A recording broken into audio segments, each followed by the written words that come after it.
Welcome back नाज़रीन। Bulletin जो आगाज़ कंदासीं ख़बर सां सिंध हुकूमत DMCs ख़त्म करे सूबे में टाउन सिस्टम बहाल करण जो फ़ैसिलो करे छॾियो आहे। सिंध असेंबली मां बिल पास करायो वेंदो। पीपल्स पार्टी जे चेयरमैन बिलावल भुट्टो ज़रदारी जी मंज़ूरी बाद सिंध सरकार पारां सिंध लोकल गवर्नमेंट तरमीमी बिल 2021 अॼु सिंध असेंबली में पेश कयो पियो वञे। कराची में 20 खां 25 टाउन ठाहिण जो इम्कान आहे। सिंध असेंबली जे इजलास में सिंध लोकल गवर्नमेंट तरमीमी बिल 2021 कुछ देर में पेश कयो वेंदो। हुकूमती मेंबरनि खे इजलास में हाज़िरी यकीनी बणाइण जी हिदायत कई वई आहे। आगाह कई पिया हुआ कि सिंध हुकूमत DMCs ख़त्म करे सूबे में टाउन सिस्टम बहाल करण जो फ़ैसिलो करे छॾियो। अॼु सिंध असेंबली मां बिल पास करायो वेंदो। पीपल्स पार्टी जे चेयरमैन बिलावल भुट्टो ज़रदारी जी मंज़ूरी बाद सिंध सरकार पारां सिंध लोकल गवर्नमेंट तरमीमी बिल 2021 अॼु सिंध असेंबली में पेश कयो पियो वञे। कराची में 20 खां 25 टाउन ठाहिण जो इम्कान आहे। सिंध असेंबली जे इजलास में सिंध लोकल गवर्नमेंट तरमीमी बिल 2021 कुछ देर में पेश कयो वेंदो। हुकूमती मेंबरनि खे इजलास में हाज़िरी यकीनी बणाइण जी हिदायत कई वई आहे। ब्रेकिंग न्यूज़ समाचार शेयर कयूं पिया। सिंध हुकूमत DMCs ख़त्म करे सूबे में टाउन सिस्टम बहाल करण जो फ़ैसिलो करे छॾियो आहे।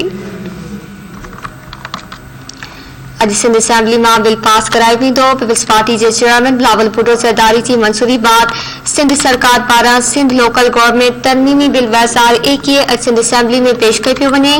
कराची में 20 खां 25 टाउन ठाहिण जो इम्कान आहे। सिंध असेंबली जे इजलास में सिंध लोकल गवर्नमेंट तरमीमी बिल 2021 कुछ देर में पेश कयो वेंदो।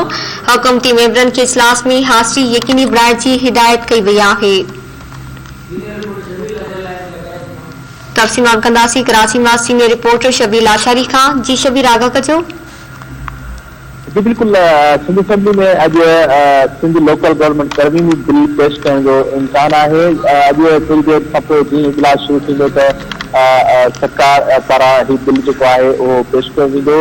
इन हवाले सां ॿुधायो थो वञे त नए लोकल गवर्नमेंट तरमीमी बिल में कराची में टाउन सिस्टम बहाल करण जी तब्दील शामिल आहे। इनके अलावा नए कानून में कचरो खणण, वाटर सीवरेज जो कमु मेयर ते मातहत करणु, समय लाड़काणे हैदराबाद शहर मिरपुर ख़ासि में मेयर जी चूंड करण जी तरमीम समेत ॿियूं केतिरियूं तरमीमूं जेके आहिनि उहे शामिल आहिनि।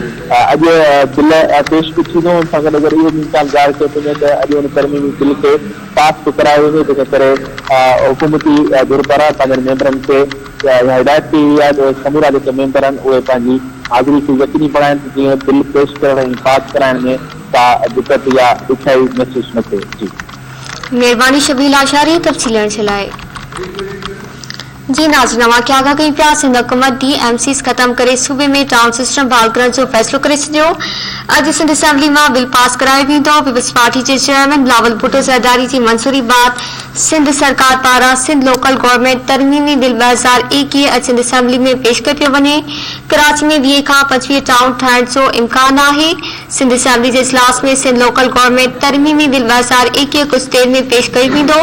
हुकूमती मेंबरनि खे इजलास में हाज़िरी यकीनी बणाइण जी हिदायत कई वई आहे।